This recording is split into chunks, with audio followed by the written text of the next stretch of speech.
الحمد لله رب العالمين والصلاة والسلام على سيد الأنبياء والمرسلين اللهم صل على سيدنا ومولانا محمد معدن الجود والكرم وعلى آلہ وبارک وسلم علیہ۔ آج ایک بندے نے مجھ سے فتویٰ پوچھا ہے کہ تحریک لبیک یا رسول اللہ صلی اللہ علیہ وسلم کا ساتھ دینا کیا یہ شرعی طور پر ضروری ہے؟ اگر ہم طاقت کے باوجود اس کا ساتھ نہ دیں تو کیا ہم گناہگار ہوں گے؟ یہ بہت ہی اہم سوال تھا جو مجھ سے پوچھا گیا، تو میں نے تحریری فتویٰ لکھنے کی بجائے یہ زیادہ مناسب سمجھا کہ میں ایک کلپ بنا دوں تاکہ ہر بندے تک یہ پیغام پہنچ جائے، کیونکہ آج کل لوگ پڑھنے سے زیادہ سننے کو ترجیح دیتے ہیں۔ تو یہ بہت اہم سوال ہے کہ کیا ہم تحریک لبیک یا رسول اللہ کا ساتھ دیں؟ جی بھیا بالکل دیں، شرعی طور پر یہ ضروری ہے اور قرآن کا حکم ہے۔ آج میں صرف قرآن کی آیتیں پڑھ کے اس کی تفسیر مختلف تفاسیر کے حوالے سے آپ کے سامنے پیش کروں گا اور ایک دو حدیثیں بھی پیش کروں گا اس حوالے سے۔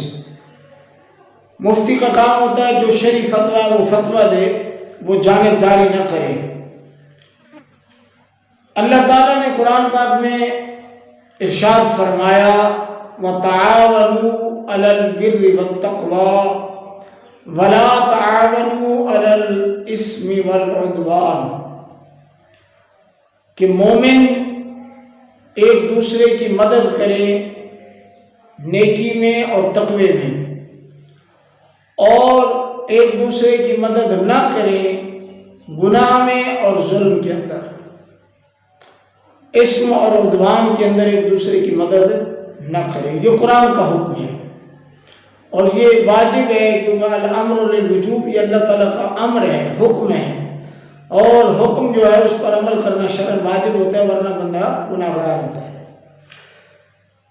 اب اللہ تعالیٰ نے کیا فرمایا کہ بر اور تقوی پر مدد کرو،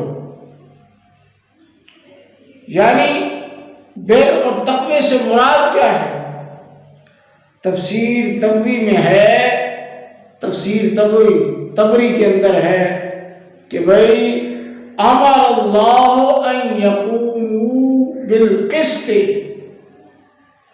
یعنی اللہ نے مومنوں کو حکم یہ دیا ہے کہ وہ انصاف قائم کریں، ظلم نہ کریں، انصاف قائم کرنے میں ایک دوسرے کی مدد کریں، جس طرح خدا رسول کا حکم ہے اسی طرح انصاف قائم کرنے میں ایک دوسرے کی مدد کریں۔ تو معلوم ہوا کہ بر اور تقوی سے کیا مراد ہے کہ انصاف قائم کرنے میں ایک دوسرے کی مدد کرو اور ظلم کے اندر ایک دوسرے کی مدد نہ کرو۔ وَلَا تَعَاوَنُوا عَلَى الْإِثْمِ وَالْعُدْوَانِ، اب تفسیر تبری نے صاف لکھ دیا کہ بر اور تقوی سے مدد کے اندر مراد یہ ہے کہ آپ لوگ مومن لوگ انصاف قائم کرنے میں ایک دوسرے کی مدد کریں۔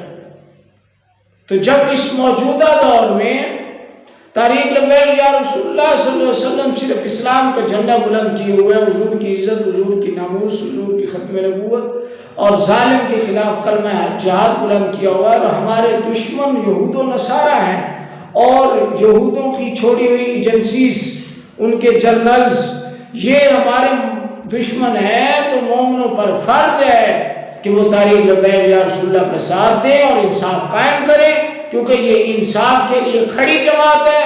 تو اللہ نے فرمایا تعاونوا، ایک دوسرے کی مدد کرو، کس چیز میں؟ انصاف قائم کرنے میں، علی البر والتقوی، انصاف قائم کرنے میں ایک دوسرے کی مدد کرو۔ تو پوری امت پر تحریک لبیک یا رسول اللہ جو انصاف کے لیے کھڑی ہے اس کی مدد فرض ہے، واجب ہے۔ مزید چلیں، اللہ تعالیٰ نے آگے کیا فرمایا؟ وَلَا تَعَاوَنُوا عَلَى والعدوان۔ تفسیر تستری کے اندر ہے کہ اسم سے مراد ہے کفر اور نفاق، کہ اسم میں ایک دوسرے کی مدد نہ کرو۔ کیا مطلب؟ کفر کی مدد نہ کرو۔ اگر کفر کو کسی بات میں فائدہ ہے، کوئی بھی اس کی سازش ہے یا کفریہ نظام ہے یا قانون ہے، تو اس کو کامیاب کرنے میں ایک دوسرے کی مدد نہ کرو۔ اور فرمایا عدوان سے مراد کیا ہے؟ بد مذہبی، بدعت۔ فرمایا بدعت میں بھی ایک دوسرے کی مدد نہ کرو۔ تو معلوم ہوا قرآن کی اس نص سے معلوم ہوا کہ انصاف قائم، جو جماعت انصاف کے لیے کھڑی ہو اس کا ساتھ دینا قرآن کا حق ہے، اور جو جماعت انصاف کا علم تھام کے کفر اور منافقت اور بدعت، بد مذہبی اور ظلم کے خلاف کھڑی ہو تو اللہ کے اس حکم کے مطابق اس کا ساتھ دینا فرض ہے۔ آگے چلیں۔ فرمایا تفسیر ماتریدی کے اندر ہے کہ جس طرح اللہ تعالیٰ نے فرمایا کہ بر اور تقوی پر کیا کرو؟ ایک دوسرے کی مدد کرو، یعنی انصاف قائم کرنے میں ایک دوسرے کی مدد کرو۔ فرمایا اسی طرح تعاونوا ایضا علی دفع الشرور، فرمایا اسی طرح فتنوں کو اور ظلم کو ختم کرنے پر بھی ایک دوسرے کی مدد کرو۔ اب یہ تمام مفسرین نے اس آیت کا یہی مفہوم لکھا ہے کہ انصاف قائم کرنے میں، ظلم کو ختم کرنے میں ساتھ دینا مومنوں کا ایک دوسرے کا یہ ضروری ہے، اور یہی اللہ تعالیٰ کی آیت کا مفہوم ہے۔ اور تفسیر سالمی کے اندر ہے وَلَا تَعَاوَنُوا عَلَى الْإِثْمِ وَالْعُدْوَانِ، عدوان یعنی المعصیہ والظلم، یعنی اللہ تعالیٰ نے فرمایا گناہ اور ظلم کے اندر ایک دوسرے کی مدد نہ کرو۔ اگر کوئی کسی پر ظلم کر رہا ہے تو تمہارے پاس طاقت ہے تو اس کے خلاف کلمہ جہاد بلند کرو۔ کیوں؟ افضل جہاد کون سا ہے؟ افضل الجہاد کلمۃ حق عند سلطان جائر، افضل جہاد ظالم بادشاہ کے سامنے کلمہ حق بلند کرنا، یہ سب سے افضل جہاد ہے۔ تو قرآن پاک کی اس آیت سے تعاونوا علی البر والتقوی ولا تعاونوا علی الاسم والعدوان سے تمام مفسرین کے نزدیک یہی مراد ہے کہ ظلم کے خلاف جو جماعت اٹھے اور انصاف کا دامن تھامے ہوئے ہو اور اسلام کا نظام چاہتی ہو، اس جماعت کے حق میں اٹھنا اور اس جماعت کی مدد کرنا جو کفر کے خلاف کھڑی ہو، ظلم کے خلاف کھڑی ہو، اس کا فرض، تمہارا فرض یہ بنتا ہے کہ اس کے خلاف کھڑے، اس کے ساتھ کھڑے ہو جاؤ، اس جماعت کے ساتھ، اور اس کا ساتھ دو نیکی کے اندر، تقوی کے اندر، بر کے اندر، اور کفر کو ڈھانے میں اور کفر کو روندنے میں اس جماعت کا ساتھ دو۔ یہی قرآن کا حکم ہے۔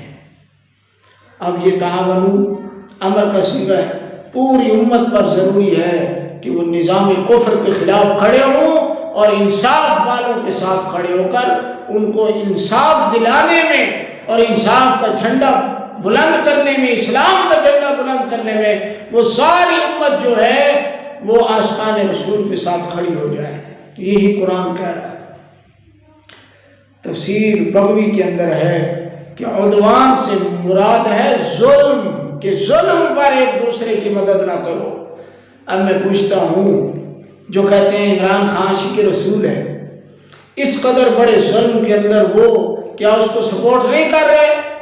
بجائے اس کے کہ وہ کہتے ہیں عمران خان کو کچھ ہوش کر، کیوں علماء پر فور شیڈول تو نے لگایا، کیوں علماء کو جیلوں میں ڈال رہا ہے؟ وہ علماء جو ناموس رسالت کی بات کرتے ہیں اور ظلم کے خلاف کھڑے ہیں۔ تو قرآن کی آیت کے مطابق ان کو سوچنا چاہیے، مولویوں پیروں کو جو عمران خان کی جھولی میں گئے ہو۔ رب تو فرماتا ہے وَلَا تَعَاوَنُوا، مدد نہ کرو ایک دوسرے کی ظلم پر، ظلم کے حق میں ایک دوسرے کی مدد نہ کرو۔ تو جو ظالم کے ساتھ کھڑے ہو گئے جا کے، جو ظالم کی تعریفیں کرنے لگ گئے، تو وہ کدھر جائیں گے؟ قرآن کہہ رہا ہے، میرا فتویٰ نہیں ہے، یہ فتویٰ الحمدللہ قرآن سے پیش کر رہا ہوں۔ اور آخر میں ایک حدیث سنانا چاہتا ہوں۔ اب اس آیت سے تو یہ آپ کو تفاسیر کے حوالے سے معلوم ہو گیا کہ نیکی، انصاف کہ حق میں کھڑا ہونا یہ بھی قرآن کا حکم ہے، اور ظلم اور کفر کے نظام کے خلاف کھڑا ہونا یہ بھی قرآن کا حکم ہے۔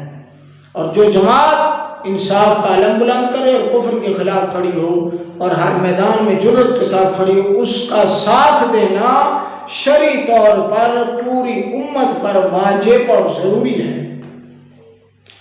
حضور نے فرمایا صلی اللہ علیہ وسلم، حضور نے فرمایا من فرج عن مؤمن قربۃ فرج اللہ عنہ قربۃ من قربات الآخرہ۔ حضور نے فرمایا جو کسی مومن کو تنگی سے نکالے اور کشادگی دے، مشکل میں اس کا ساتھ دے، اللہ تعالیٰ قیامت کی مشکلات میں سے اسے نکالے گا۔ اب جو مومن کا ساتھ دے اللہ تعالیٰ اس کو آخرت کی مصیبتوں سے بچائے گا، تو جو اس مومن کا ساتھ دے جو کھڑا ہی صرف دین مصطفیٰ کے لیے ہے، ناموس رسالت اور ختم نبوت کے لیے ہے، تو سوچو اللہ تعالیٰ اس کو کیا انعام عطا فرمائے گا۔ تو یہ موقع ہے اس وقت تحریک لبیک یا رسول اللہ کا ساتھ دینا شرعی طور پر پوری امت پر ضروری ہے، کیونکہ یہ جماعت اپنے لیے اپنی کسی شخصیت کے لیے نہیں نکلی، یہ جماعت کلمہ حق بلند کیے ہوئے قرآن کی آیت کے مطابق نظام کفر، بدعت، خارجیت، رافضیت، ظلم ان سب کے خلاف کھڑی ہے اور ختم نبوت کا علم بلند کیے ہوئے۔ اللہ تعالی ہم سب کو انصاف کے ساتھ کھڑا ہونے کی توفیق نصیب فرمائے اور اہل حق کا ساتھ دینے کی توفیق نصیب فرمائے۔ وما علینا الا البلاغ۔